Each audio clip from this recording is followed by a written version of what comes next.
Hey Rockstars, I'm JB, expert salesperson and master presenter. I'm the doctor, psychologist, and behavioral expert. This is the Entrepreneur Mastery Lab podcast. We're high-performance coaches that help service-based professionals and entrepreneurs take their skills to the next level. 70% of entrepreneurs fail, which is why every week we have real talk with real entrepreneurs to help ensure you are not one of them. We're also the inventors of the Be Rich mindset, where we rise to mastery, inspire greatness, celebrate knowledge, and help others along the way. So join us in the lab. And now, on to the show. Welcome back to the lab. I'm JB. I'm the doctor.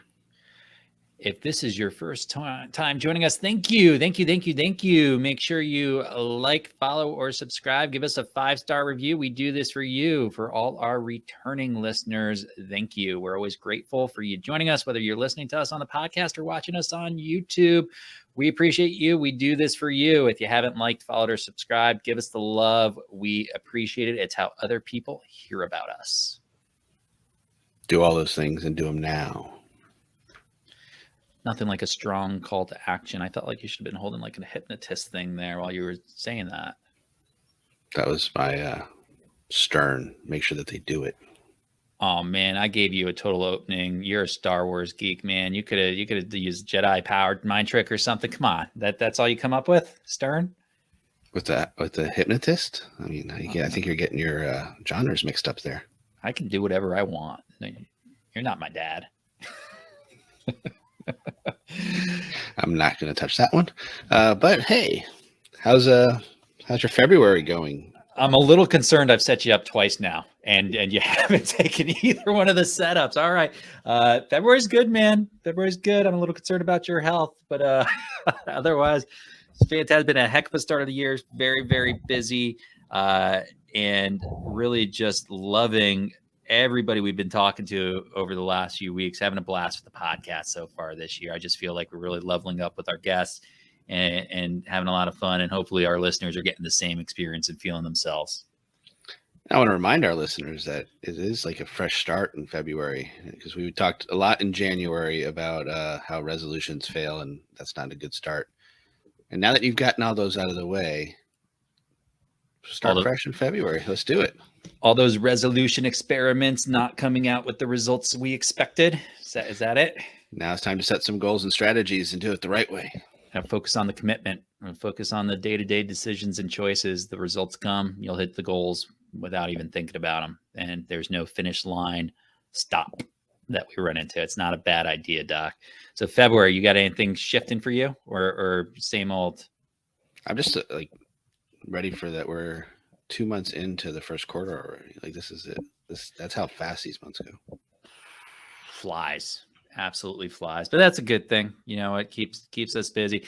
Although they say, you know, if you do something like truly spectacular or unique, it kind of slows everything down around you, and it gives you almost like a bookmark for that chapter in your life. So maybe it's saying that you need to do something fun. Go out there, do something different, man. All right. I'll see y'all later. All right. Well, with that note, super excited to bring on our guest for today, because this guy is unique. He is something different. He's an awesome guy. Couldn't be more excited. The first time I chatted with him, I was like, we need to get this guy on our podcast, and we super rushed him to get him in. Mr. Tyler Foley. Ty, what's up, man? Oh, not much, JB. Just really excited to be here with you and Doc and have a wonderful conversation. I'm looking forward to this. Yeah, we're gonna have a blast. Now, you've got an awesome background, and I don't want to steal your thunder. So do us a favor, let our listeners know a little bit about who you are and what makes you so special. Well, let's go in order. I'm a father, the pressure's on, husband, an entrepreneur, best-selling author, former child actor, lifelong performer, lover of warm beaches, and enjoyer of fine chocolates. And that's who I am in a nutshell. I'm being pulled into like multiple directions here. I'm torn almost. Whether to I'm talk, speechless. What to talk about? I'm getting snagged on chocolate, man. That's right where I went. Not an expected addition Well, to who that doesn't statement. enjoy? Well, but because who doesn't enjoy fine chocolate? One of the joys that I get with my job and my chosen vocation of choice is A, I get to travel a lot, and B, being a performer and somebody who's been on stage since I was 6 years old. Often, when people who come to visit you during a performance, they bring you either flowers or chocolates. And as a guy, I would get more chocolates than I would get flowers. Although I love flowers, it's fine. But I've really enjoyed chocolates. So I know that I really enjoy toffee. They're of all of the boxed chocolates that you can get at the supermarket and that are usually stocked up during Christmas, toffee is my favorite. I have a preference to Ferrero Rocher over what are the I can't remember the box, but it's the assortment, and see, I can't even think of it. But I do like the Russell Stovers, or like the Russell Stovers ones, or it's got the rainbow. I can't remember. Doesn't matter. Oh, pot of gold. I don't like pot of gold. There's too many in there that you pick through. You're like, nah, it's not. But in my travel, there goes that sponsorship. Because I get to go to. Yeah, there goes that sponsor. Sorry, guys. But I get some really good chocolates. We have some incredible chocolatiers locally where I am. Bernard Callebaut is the one that I think about. But I, in my travel, I get to actually have Swiss chocolate from Switzerland, which is fantastic. Italy makes really good chocolates. Brazil is where chocolate is chocolate, and anytime I'm in Sao Paulo, I'm always going through the market looking for a good chocolate. So I love chocolate. What can I say? It keeps the Dementors away. I'm starting to drool over here. I'm getting hungry just listening to you, and I'm not even a big sweets guy. I'm more of a salt guy. So it. But salted toffee chocolate. There you go. Yes, exactly. And I'll say this: I'm a big believer in giving people chocolate. For years, external sales, and I always did end of year gifts. And two things, for the most part, were always big wins. You just had to make sure that they were appropriate. You don't give a diabetic chocolate, and you don't give somebody who's sober alcohol. But those are the two probably most. They're the gifts that always had people respond and go, "Hey, thank you. This is good." Yeah. No, I defy you. And that's the funny thing too, that you mentioned the diabetics. Even a diabetic will be like, well, where's my blood sugar at? Maybe I need to boost it. I should just have one. Okay. I know, because my father-in-law is diabetic, and he knows how much I love the chocolate, and I see him go, scan. Yep, one. Good. Yeah, that's awesome. Ty, so do us a favor, man. I mean, you shared kind of all the things you're doing. You've got this incredible business you've built over the years, and you've got your hand in a lot of the different pots, I guess. Where did it really start? And no, I'm not going to ask what you started as a child actor, but where did everything start, man? What's kind of the genesis story here? Well, it did start with that first time on stage. So 6 years old, getting introduced to the joy and the wonder that is having a live audience give you a round of applause got me hooked on performance. And that really, the die was cast at that point. I really, really, really enjoyed being on stage. It was a thing that I pursued relentlessly and still do. We're going on 36 years after the first time that I ever stepped on stage. In fact, it would have been the 36th anniversary in December. And I've gone and everything in my life has always circled back to performance in some way. So I went to a fine arts high school. And then once I graduated from the Fine Arts High School, moved to Vancouver, because in Canada, it's an epicenter for film. It's Hollywood North. And spent 7 years after graduation doing nothing but acting and making that my sole vocation. I did get really complacent in and around my mid-20s, where I'd been in the industry for 20 years.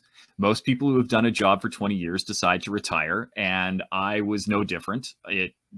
One of the things that I loved the most about performance when I was doing it was that it was play and it was fun.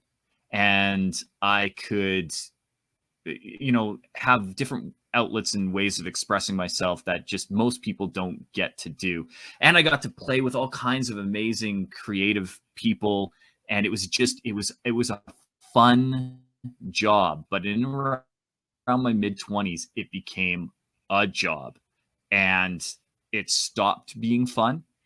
And I still remember, I remember distinctly the day that I decided to retire, because I had moved from Vancouver to Penticton because I'd been doing very well and had enough residuals coming in that I didn't, I could kind of choose my lifestyle. So I didn't have to live right in Vancouver. And so I'd moved to the interior BC, into the Okanagan, which is beautiful, beautiful country. Warm throughout most of the year. Even the winters are quite mild. Great skiing, which I love to ski. So I'd moved to Penticton and was commuting about 3 hours for auditions, which is, as an actor, easy to do because you probably get, when you're at the time when it was really busy, maybe 3 or 4 auditions a week. If you was booking something maybe once or twice a month, it was easy to come down for the film days and just kind of create my schedule around it. I had a little studio apartment down on the beach in Vancouver that I maintained, and then my main residence was in Penticton.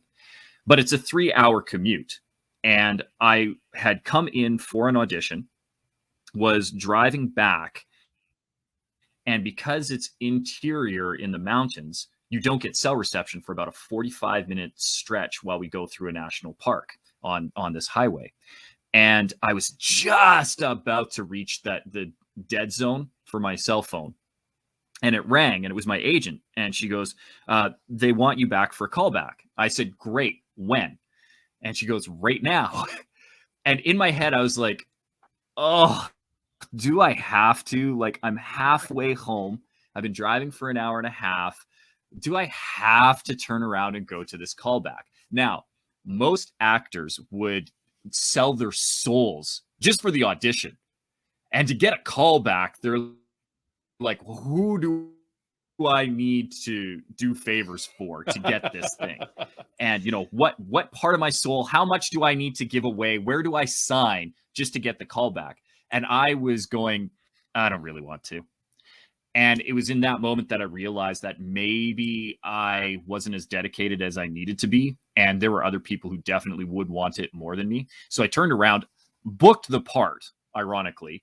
And the funny thing is it's a fly-by-night role. Like it might as well be an extra role. And I got paid as a principal performer, which is the second tier. So you have actor, which is less than 8 lines, and then principal, which is more than 8 lines. Remember, I didn't say a word, so I shouldn't have been paid for it at that scale. And I got paid at triple rate. So my agent negotiated for me triple principal rate, which is an obnoxious amount of money, to essentially do a walk-on extra role. And I was like, do you know how many other people wanted that? And I just took it away from them, and I couldn't have cared to even turn around and do the audition. So I looked at my bank account, figured out what was going on, and I decided to take a break from acting and go back and use my residuals for good and go to school and get an engineering discipline. So I, at 25, retired, went back to school, got an engineering discipline behind my belt. I specialized in geomatics, which is a fancy word for saying I studied the earth and did map making. And anybody who's seen Google Maps, I specialized in that aerial photography and creating what are called orthophotos. Those are the Google Earth images. And that's what I did. And I started my own company. That company failed miserably. But when you're in that line of work, your primary client is the government. And usually governments want you to have a health and safety system, especially when you're running 3 aircraft and have a small employee firm. I was employing about 10 people at any given time. So having a health and safety program in place is very critical because people don't like it when planes drop out of the sky. And so I used that safety information that I had to gain when the company did collapse. A friend of mine who is in construction said, I have this big multi-billion-dollar project up north and that I'm involved in, and I need a safety manager. You have all of this safety training from your company. Would you be interested in upgrading your certificate and becoming my safety manager? I said, sure, why not? And then when I was on that site, I was around a lot of very large businesses. Like, it was a very large construction site. Again, just under $1 billion for this project. Wow. And they, there were some huge executives that would walk through that building on a weekly basis, and we all have to have these safety meetings. And eventually they started to recognize that I was able to lead these safety meetings, and they weren't boring. And they would ask me, what's your secret? And I said, well, hey, look, I was an actor. I tried very hard in my professional capacity to kind of hide that and push it away and be like, we don't talk about Tyler before 25. But they would all ask, and then they would start to Google, and then I'd have people come up to me and be like, is it true you were in Freddy Vs Jason? I'm like, yeah. They're like, did you get to meet Freddy Krueger? I'm like, I actually morphed into Freddy Krueger. Yeah, I got to meet Robert Englund. He's really cool. And they'd be like, were you in Carrie? I was like, yeah, I was in Carrie. And they would just list off, and they'd ask. And, and these are executive, CEOs and CFOs in suits wearing construction hats coming to me all excited about a horror film that I did in my early 20s. And so it was entertaining. And I would say, listen, this is the key to a good performance.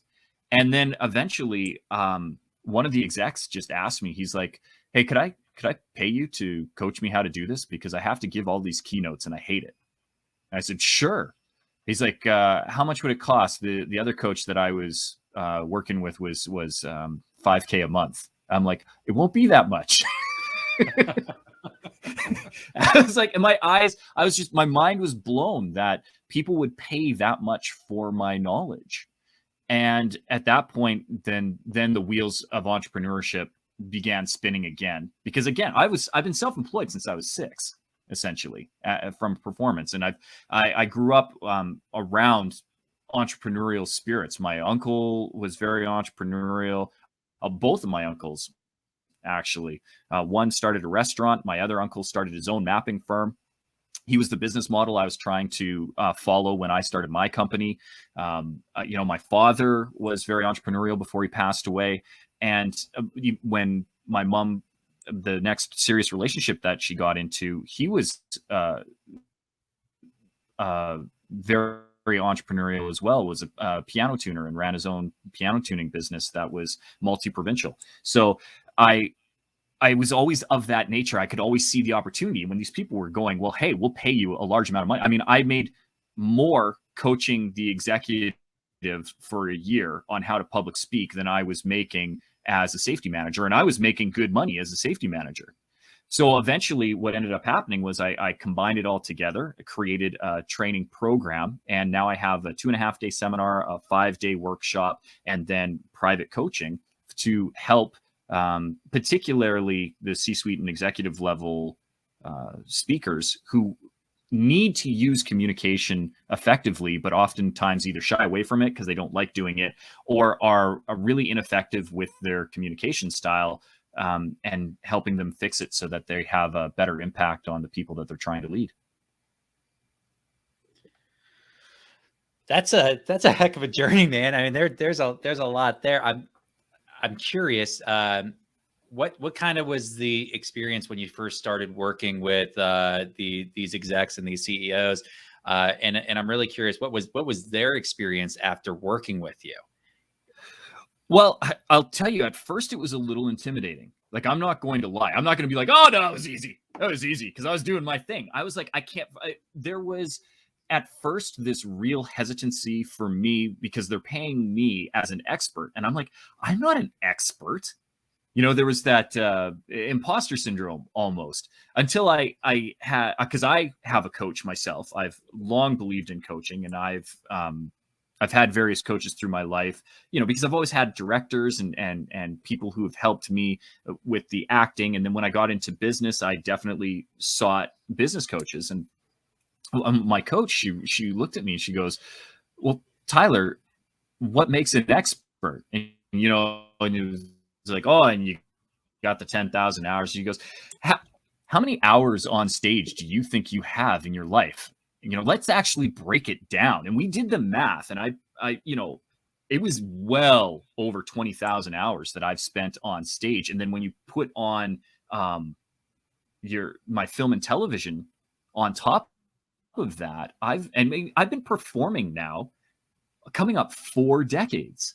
So yeah, I have an expertise in speaking from stage. And it wasn't until she framed that for me that I could really start to embrace, hey, I can do this. The hardest part is telling somebody who is in charge of $100 million corporation and is earning 7 figures and is paying you 5 to 6 figures to help them with their communication strategies, that they suck on stage. and and being able to be honest with them in what they can do and what they are doing and what they can do to be better, because they're, you know, money is one measure, and it was intimidating up front. But then I realized that they valued my input. And on top of that, one of the things that I like a lot about working with the executives is they don't have time to waste. So they want the fix, and they want it now. And you're like, okay, well, this is what you do, and you do it now. And they're like, great. And a lot of times they're the people that I work with are very action oriented and implement right now. And those are the people that I love working with. The other group that I work with a lot and quite regularly, who I just love, are charity directors, because oftentimes they've gotten into this compassionate work for some reason, and they're afraid to tell their own story of to why they got into this work. And subsequently, they have a hard time connecting with the people who could really use their help. And so helping charity directors step up and be the forefront of their own charity, and so that they can do better works, always makes me happy. And then working with the executives is great, because nobody likes going to a boring meeting and knowing that they don't go up and speak just to speak, right? The information that they're presenting is important in some capacity, and to make it better experience for them and for their employees is always rewarding for me. So having those people who take the action steps, and to be able to give it to them and say, very frankly, brutally and honestly, you got to do this. You got to stop doing this. Let's work on this. And hey, maybe share some personal stories. That's usually the hardest thing that I get. One of the things that I believe strongly is that the thing you're afraid to say is probably what your audience needs to hear. And getting executives out of that perfection mode and this need to be flawless, and to share some of their stories of the struggles that they had, because it makes the accomplishments that much better, is usually the hardest thing that I have to overcome. Be like, hey, look, if you interject, first of all, getting to know them, getting them to open up so that we can be honest with each other, and then getting them to share that with their employees is usually the biggest struggle that I go through now. Have you ever had one of those moments where you realized, hey, I'm afraid to say something, and this is probably what my audience needs to hear? Oh, yeah. Yeah. Talking about my own stage fright. You know, I'm this professional communicator who goes up, and one of the reasons people are drawn to me is because I'm so confident on stage, right? And they know that they can just hand me the mic. Like, one of the reasons why I've gotten a lot of the opportunities that are coming up for me this year is because the people that I work with in a lot of the large productions that I'm involved with, not from a like a entertainment perspective, but from an educational perspective, you know, a lot of the personal development seminars that I work closely with have recognized that they can basically throw me into anything, and here's the microphone, and I will go up, and I don't even get phased anymore. Often, I should say. But I realized that one of the things that I was afraid to say was that I actually experienced stage fright, and the instances that I have and why. And it was when I started sharing that story that I got more people to gravitate to me, because what the objection used to be was, yeah, this is great. You're one of those weird 5 to 10% who love being on stage. What about the 77% of the rest of us out in the world who have anxiety around public speaking? You don't know my struggle, Tyler. And it wasn't until I said, look, I remember the first time I had stage fright at 14. I remember the fear of judgment, that I was somehow less than. I remember physiologically how,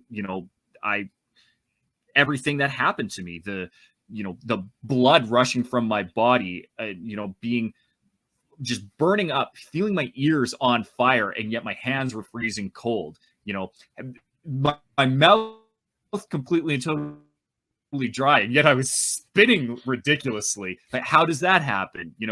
And hearing the pulse in my ear going, and yet not being able to hear anything else. Like, all of those things, like I understand when people say I have stage fright. Stage fright is a real thing, and I've experienced it.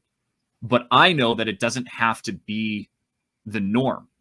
That stage fright can be a one-off. And a lot of people have had an experience and equated that to being what every experience will be, instead of freeing themselves to understand that we don't always have to be afraid of our audience. In fact, our audience is very likely on our side. Nobody goes to a presentation and goes, oh, I hope this sucks. I hope this speaker just bombs and has absolutely nothing valuable to contribute to me. I'm really hoping this will waste 45 minutes of my time. Nobody does that. We go in eager anticipation, and we're almost masochistic in it. I guarantee you, at least once in your life, everybody in the audience right now at some point has heard a movie review. Their friends have panned it. They've been like, that was the worst movie ever. I can't believe it. And yet it'll be on TV late at night, and you're like, well, it can't be as bad as they figured. And what do? You turn it on. Because why? You're hoping. You're like, well, I can't be that bad. Can't be that bad. Escape from New York was good. How can Escape from LA be that bad? Sponsorship ruined. Sorry, Doc. Sponsorship ruined. And and then you watch it and you're like, no, that was terrible. That was really bad. But you want it to be good. And that's the point. Your audience is on your side. The expectation is that you will be good. And most of what's happening is internal here. We are projecting onto our audience our own insecurities. And if we can conquer those insecurities, there's no more stage fright. I love that, man. I mean, we talk about all the time on our end that, this stage fright, if you think about who's in the audience, you either have supporters or indifference. And it's really one or the other. I mean, there's never maliciousness sitting out there like, I hope he fails type of situation, or she fails. No, it's like they either care, and if they care, they want it to be good, or they just don't give a crap. And they just have to be there. And in that case, they're not listening anyways, right? You don't have their attention. There's nothing and negative here's there. The thing. I love the passively indifferent, because they are the blank slate, and the people who are on your side, great, they're on your side. You don't really have to work to earn their trust or their respect. But it's the people who are passively indifferent. That's the most rewarding. When you can have somebody who came and was like, oh, my boss told me I have to be here for the next 8 hours. And all they want to do is find their cell phone and check what's going on and kind of be in the back. Those are the people who I love to win over. And that's always the biggest reward for me, is when you can take somebody from passively indifferent to a supporter. Because you're right. If they actually weren't on your side, they just wouldn't show up. Like that's the reality. We as a human species are incredibly self-serving. And if we don't want to be somewhere, we will find a reason not to be. right? I've got this other appointment. I've got this meeting. I've got a cough, and we shouldn't go anywhere if we got a cough. So I should probably not show up. And that is the reality, that the people who are there, as you said, are either passively indifferent or they're on your side and they want you to succeed. As someone who ran a comedy club for a while, I will say that is probably the one outlier, because there are some people that love to go to a comedy club just to heckle the comedians, and watching some of the comedians shut that down has been fun. But I think that might be the one outlier that just came to mind. But here's the thing, Doc. Even the people who are heckling aren't there. They're there with a malicious intent, but they actually don't want the comedian to fail. Do you know what I mean? They're there. They want it. It's almost wanting to see what the response will be, because it's unbelievably narcissistic. When you are heckling a comedian, what you're really saying is, I want to be up on that stage and I'm not yet. And this is the way for me to steal some of that attention and get some of that thrill from you. They actually don't want the comedian to fail. What they want is the attention. Yeah. I love watching comedians when they just destroy hecklers. That is one of my favorite YouTube distractions on the planet, is getting to see that happen. So I would agree that there is some narcissism in there, and that there is a little bit of maliciousness in there, but I don't know that they actually want the comedian to fail. And Doc, I'll have you know, I've never heckled a comedian. I'm just saying that, man. But Ty, I agree with you. Did you have to say that because you know you're a narcissist, or like what was the qualifier there, JB? I think you call me out for being a little self-focused sometimes is all. I mean, I don't know. I agree though, Ty. I'm with you on this. I think people they want to be on stage too, and this is their way of, oh, I can be on stage without having to actually maybe earn being on stage.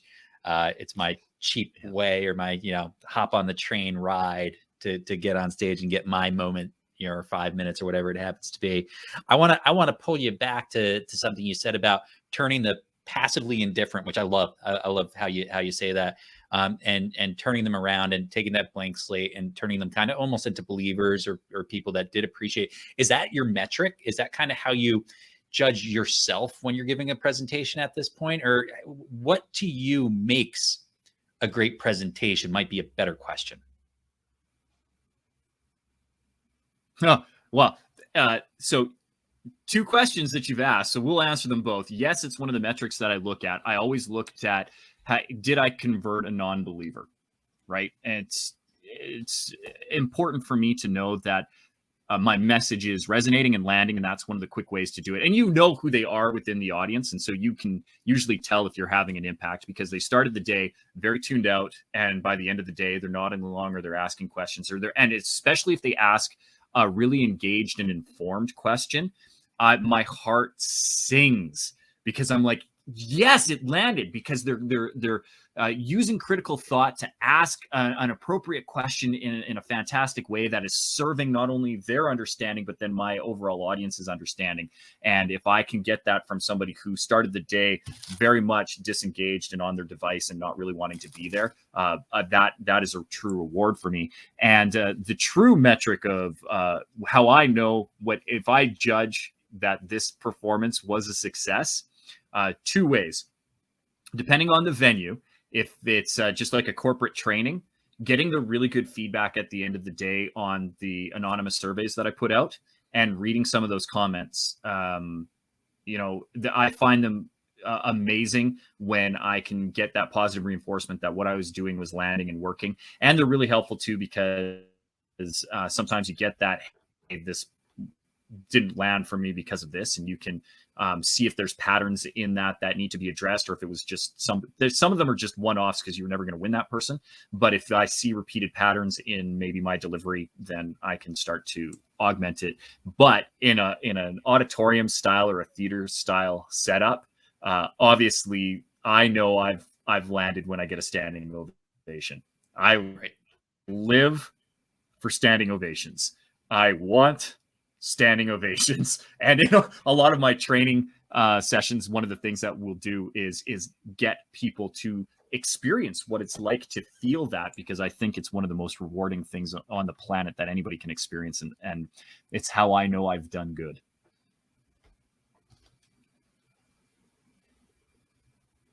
Doc, have you ever had a standing ovation?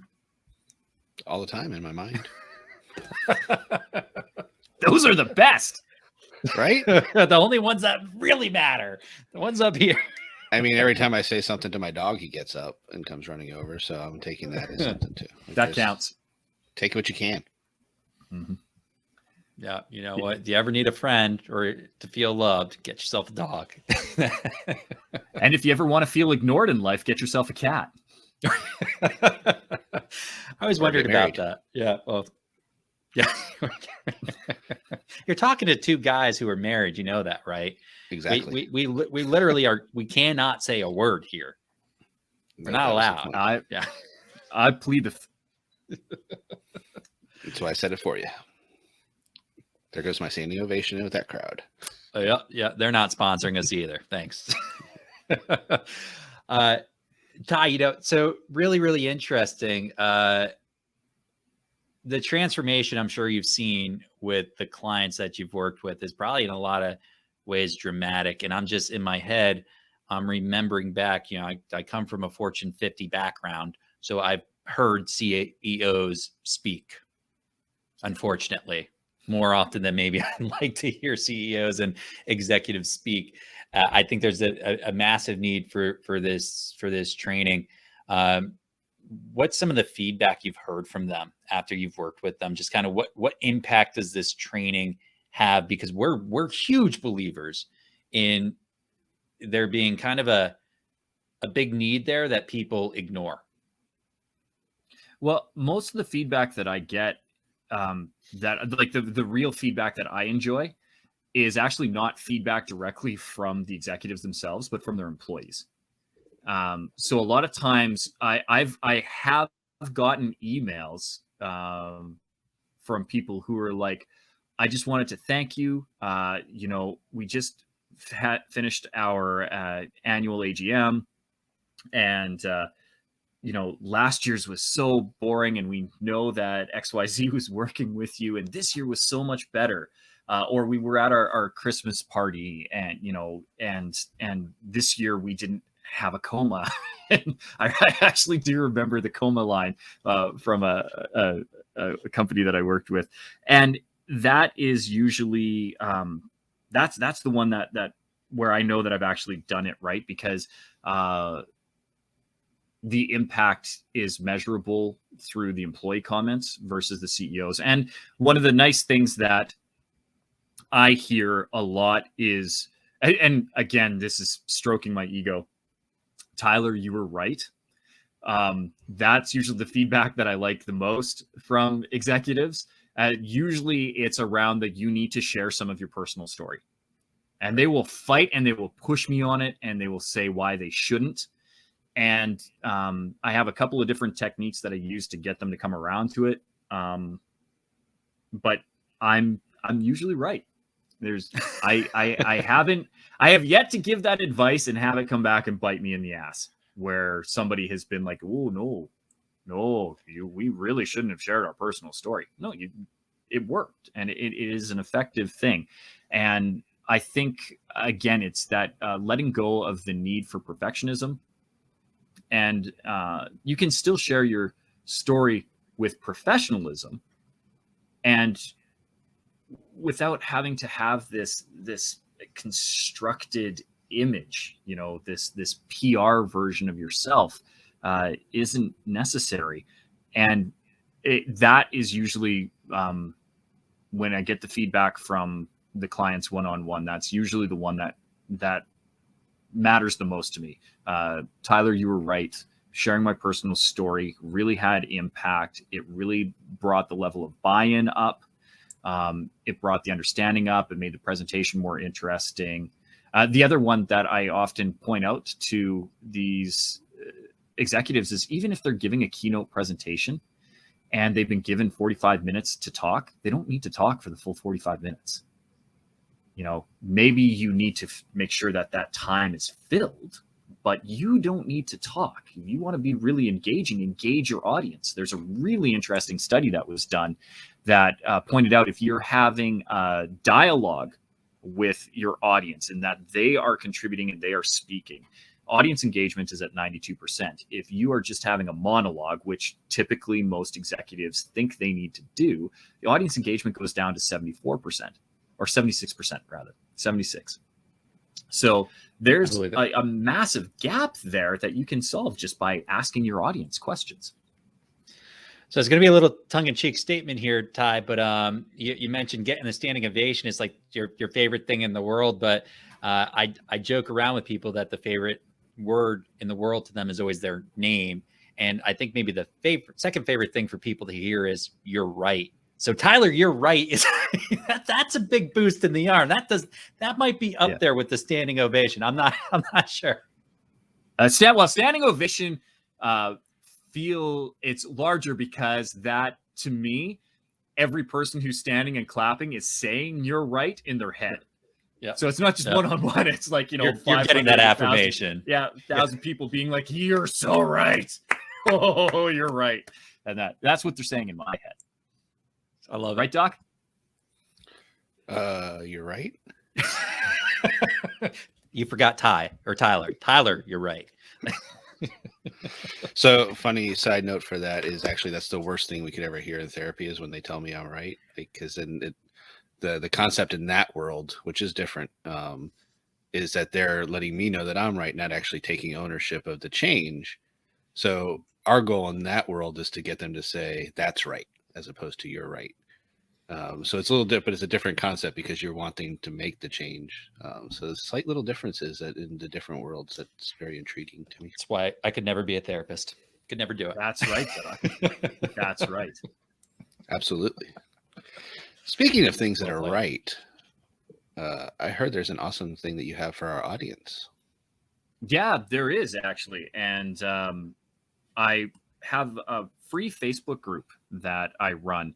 And I first of all, before people jump over and start to click on the link, I want them to only go if it's a group that they're going to be engaged in. Like if you have made the commitment in your head that you want to get better at public speaking, then hop on into this group. If it's going to be one of those things that pings up in your notification, you're like, I don't even know what Endless Stages is.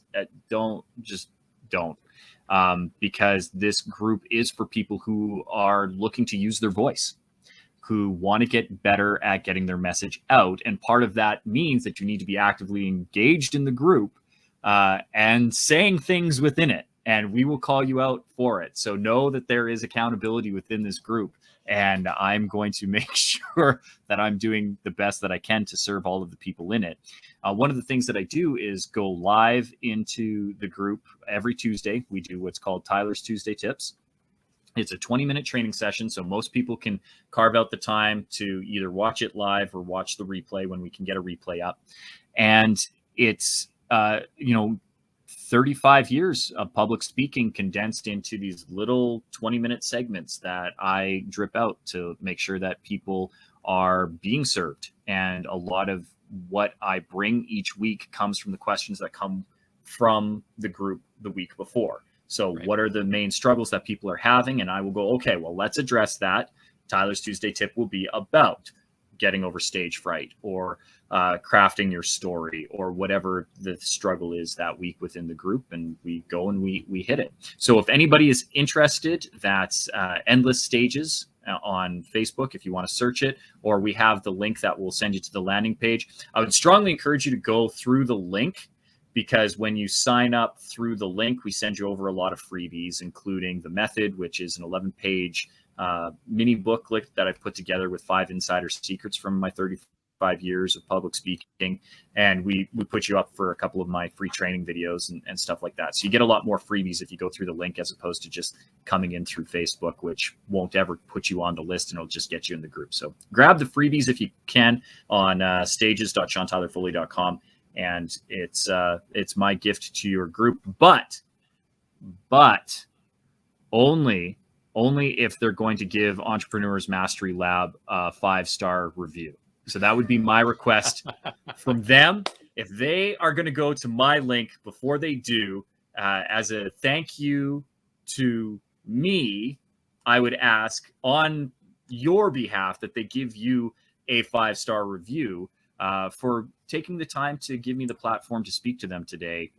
I know it's a difficult thing trying to put together a show, and you guys are incredible hosts, and I've really enjoyed my time here. So if they could just hit pause on whatever device they're on right now, go give the Entrepreneur Mastery Lab a quick thumbs up, a like, a 5-star review, a share, whatever they can do on their platform. That would be greatly appreciated on my behalf. And then they can go to stages.seantylerfoley.com and sign up for the Endless Stages Facebook group. You're Awesome, right man. there. Definitely right there. We appreciate you, Tyler. Thanks, man. And thanks for joining us. We loved having you in the lab. Great insight. Absolutely awesome. Well, thanks for having me on, JB. Thanks for having me on, Doc. I appreciated every minute of it. And I look forward to the next conversation we have. Oh, yeah. No doubt about it, man. Thank you. Right. Well, I got some great feedback there from Tyler, Doc. I love talking about public speaking. I love talking about presentation. Performance is fantastic. The comment on the passive indifference, I just 100% agreement on that. Very cool. Yeah, again, similar messaging to what we talk about all the time. A lot of crossover. I feel like I say that a lot with our guests, but it shows that we're on the right path, that we're doing the same things that everybody that's successful in their world is doing, because it brings value to the people that we work with. And as someone like yourself who is an expert in the presentation style and getting people on stage, I mean, I felt like I was listening to you talk for quite a while, because it's, just that similar same message. Yeah. He and I are definitely cut from the same cloth in a lot of ways. My childhood didn't have any experiences in films per se, but it could really vibe with Tyler and what he was saying. Home movies count. Yeah. So as you heard the man, check out the Entrepreneur Mastery Lab. If you're not a part of it already, give us a 5-star review here on the podcast.